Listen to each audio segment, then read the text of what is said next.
Hi there, this is tip number 37, how to put in new heel liners.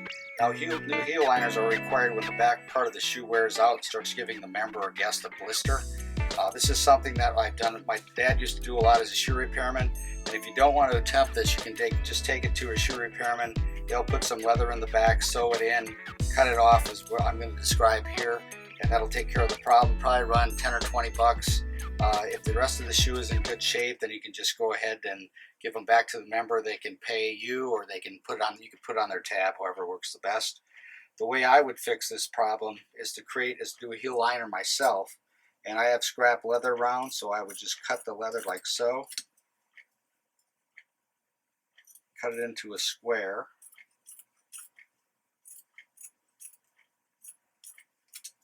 Make sure that the lines are straight on both ends, as straight as you can get them.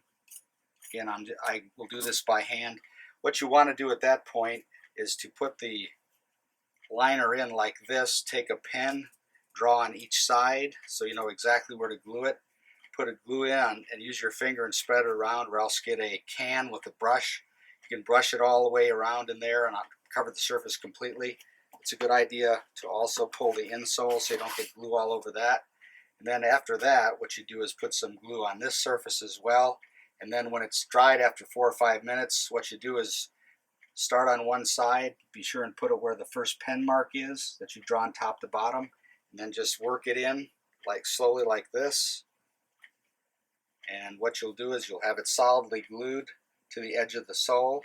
And what you do is make sure you cut it so that there's some up above the sole edge, or up above the counter is what I mean. And then what you do is take a razor blade and you just simply cut along the edge. And just make sure it's glued very, very well at the top, because that's going to be required to hold it. What you might recommend to a member that has this done, if you're just going to do it by hand and it's not going to be stitched by a shoe repairman like it would be if you took it in, just have them use a shoehorn every time they put the shoe on. Otherwise, this can catch and tear away and you'll have to reglue it. So you can do this kind of thing by hand. You can do men's pairs, you can do street shoes or golf shoes, really doesn't matter. Just make sure that you have a good piece of leather.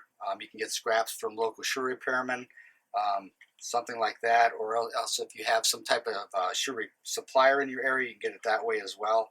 But I do take this in usually to shoe repairmen at this point, because I can just glue it. But if you do need a quick fix for a member, again, it's a service that most locker room managers or tenants would not know how to do. And if you can do this for a member or a guest, they'll appreciate it, and they'll tip you very well, probably, if tipping is allowed.